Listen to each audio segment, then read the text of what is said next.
Dilanjut sekarang pembahasan soal nomor 11 sampai soal nomor 15. Nomor 11 disajikan S. S-nya adalah semesta yang dibicarakan, yaitu himpunan bilangan mulai dari 1 sampai 10. Berarti ini bilangan asli. A adalah himpunan bilangan prima kurang dari 9. Maka kita akan mencoba mendata anggotanya dari himpunan A. Himpunan A itu adalah himpunan bilangan prima. Bilangan prima itu adalah bilangan yang mempunyai tepat dua faktor, yaitu dirinya sendiri dan 1. Yaitu berapa? 2, 3, 5, 7, 11, dan seterusnya. Tetapi karena ini kurang dari 9, maka selesai. Kemudian yang nomor B, himpunan B adalah himpunan yaitu faktor dari 8. Yang namanya faktor itu adalah bilangan kalau dikali hasilnya 8. Berarti 1 dengan 8. 2 dengan 4. Berarti ini 8. Selesai. Nah, kemudian langkah berikutnya, maka komplement. Nah, sekarang anak-anak harus paham dulu apa tuh yang namanya komplement gitu ya. Jadi anak-anak harus tahu dulu maksud kalimat kata komplement. Nah, komplement dalam bahasa Indonesia artinya itu bukan atau ingkaran. Nah, sekarang sebelum mencari komplement dari A dikurangi B, berarti saya harus tahu himpunan hasil dari A dikurangi B itu apa. Nah, untuk mencari A dikurangi B, langkah pertama yang harus anak lakukan adalah dari kedua himpunan ini kita cari yang sama anggota. Ternyata ini ada 2, ini ada 2. Ini ada 3, di sini nggak ada, berarti selesai. Langkah berikutnya, kalau A dikurangi B, yang kita amati adalah himpunan A.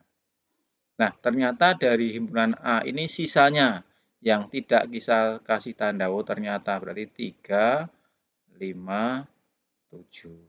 Nah, ini adalah himpunan A dikurangi B, yaitu 3, 5, 7. Tetapi nanti kalau misalkan di situ ada B dikurangi A, maka yang kita perhatikan himpunan B. Oh, sisanya. Oh, kalau begitu A, B dikurangi A berarti 1, 4, 8. Nah, ini. Jadi, selisih itu artinya berarti himpunan yang di depan dikurangi yang belakang. Yang dicermati, yang diamati adalah himpunan yang depan. Nah, sekarang kita mencoba menjawab di situ komplement dari A dikurangi B. Nah, A dikurangi B sendiri adalah 3, 5, 7. Komplement berarti bukan itu. Maka sisanya dari semesta.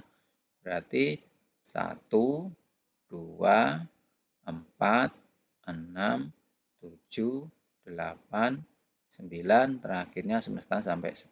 Nah, ini ada di option 7-nya nggak ikut ya, karena di sini 7-nya ada, berarti ini 7-nya nggak disertakan. Berarti 1, 2, 4, 6, 8, 9, 10. Jadi ada di option D. Jadi sekali lagi yang namanya komplement itu artinya bukan. Caranya bagaimana aja? Jadi dulu A dikurangi B. Nah, itu untuk menjawab soal nomor 11. Sekarang soal nomor 12.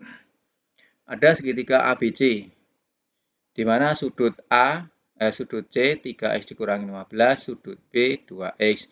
Nah, di titik B ini ada dua sudut, yang satu di dalam segitiga, yang satunya di luar. Maka, jika dua sudut ini kita jumlahkan, kita gabung, ternyata membentuk garis lurus, yaitu sudutnya 180 derajat. Tuh. Kemudian ada sebuah segitiga, kalau sudut-sudut yang di dalam ini kita jumlah semua, maka besarnya harus 180. Nah, langkah pertama kita mencoba dulu.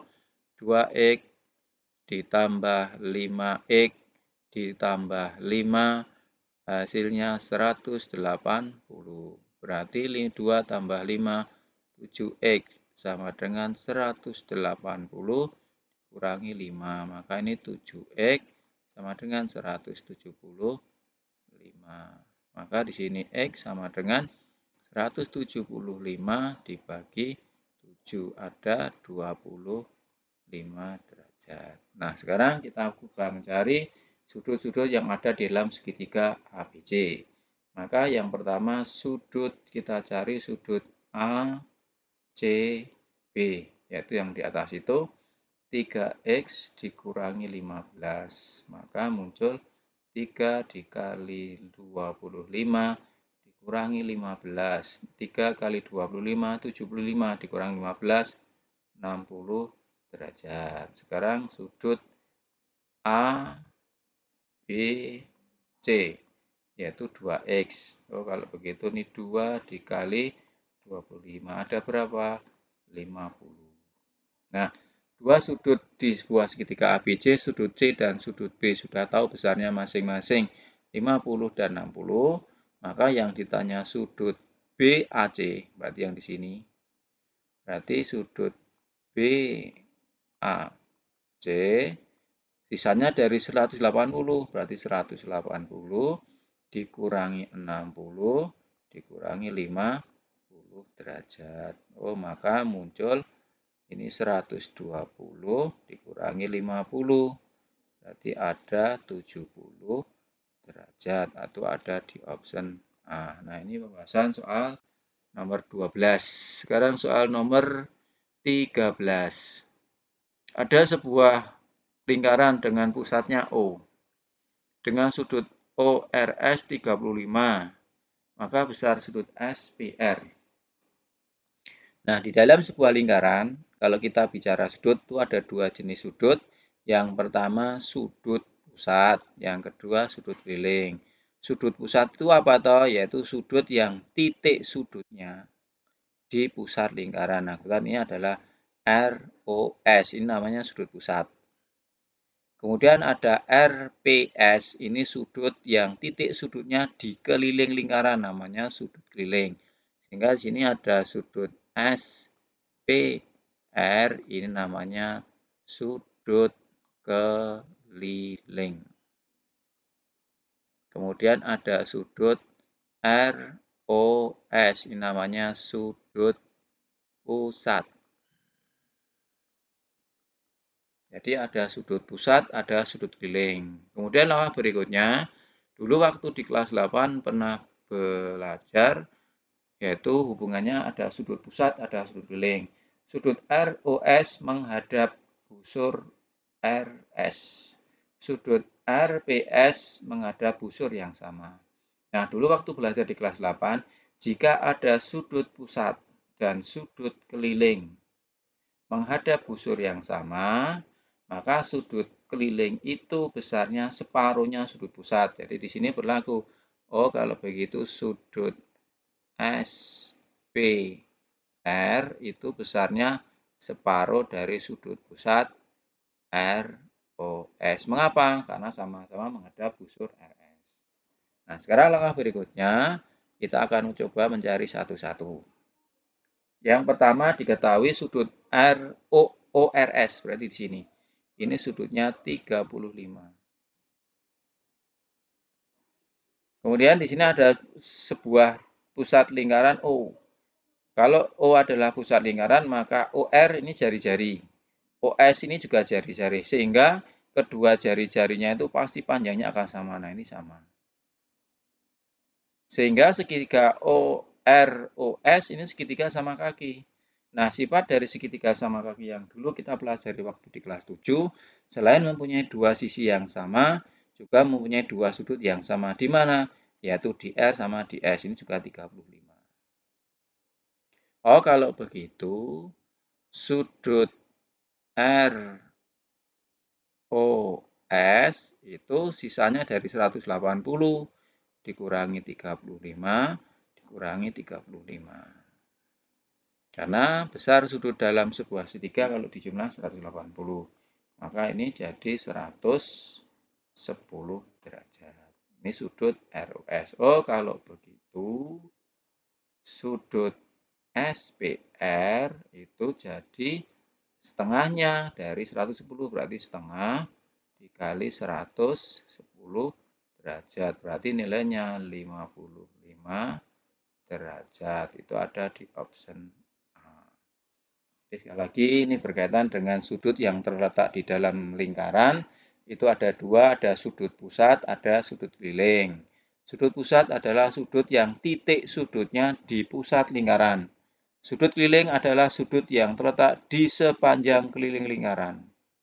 Kemudian di waktu di kelas 8 pernah belajar, jika ada sudut pusat dan sudut keliling menghadap busur yang sama, di sini sama-sama menghadap busur RS, maka besar sudut keliling itu setengahnya dari sudut pusat. Ya udah berarti 110 kali 2 kali setengah, 55 derajat. Soal nomor 13. Sekarang soal nomor 14 berkaitan dengan kesebangunan. Ada sebuah segitiga ABC, kemudian dibuat garis DE, di mana sudut D atau sudut ADE sama dengan BCE. Berapakah panjang DE? Nah, ini gambarnya saya pisah. Ada segitiga yang besar, ini A, di sini adalah B, kemudian di sini C.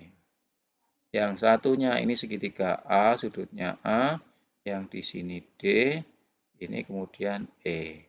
Kemudian dari gambar itu ada yang sudah tahu besarnya sama sudutnya, yaitu di D, sama sudut di sini di C. Maka berikutnya ada dua buah segitiga yang tadi awalnya satu, pasti ada sudut yang berimpit, yaitu di sudut A ini.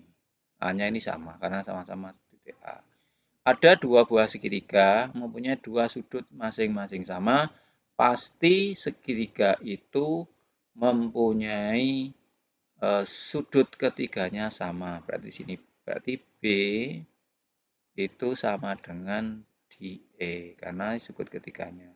Oh, kalau begitu maka kita bisa mencari masing-masing panjang yang ditanyakan. Panjang AE 8. Panjang AD 12. Panjang AB 8 tambah 12 berarti sini 20 dan panjang di sini 30. Sekarang yang menjadi pertanyaan adalah mencari panjang DE. Berarti kalau begitu panjang DE bersesuaian dengan DE itu titik bintang. Nah, titik bintangnya di sini adalah BC yaitu 30.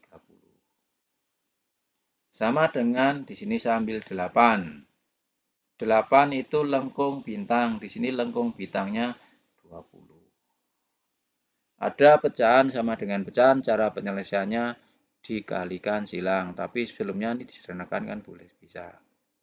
Kemudian ini dibagi dengan ini 4. Oh, kalau begitu panjang DE itu adalah 4 dikali 3. Berarti nilainya 12. Ada di option B. Nah, sekali lagi nanti kalau ada soal kesebangunan atau gambarnya berimpit jadi satu, dibuat terpisah. Kemudian menggambarnya diusahakan posisinya seperti di soal biar tidak bingung. Nah, ini soal nomor 14. Sekarang soal nomor 15. Nomor 15 berkaitan dengan operasi hitung bilangan akar, perkalian, dan penjumlahan. Kita tulis dulu 3 akar 6 dikali 4 akar 2 per akar 3 ditambah akar 12. Di dalam operasi hitung bilangan akar, kalau dikalikan tidak ada syaratnya. Cuma cara mengalikannya, bilangan yang di luar kalikan yang di luar, yang di dalam akar kalikan di dalam akar. Jadi syaratnya nggak ada. Tetapi kalau untuk penjumlahan, harus ada syaratnya. Syaratnya apa? Syarat untuk menjumlah atau bilangan akar bisa dijumlah kalau yang di akar itu nilainya sama, sama-sama 3.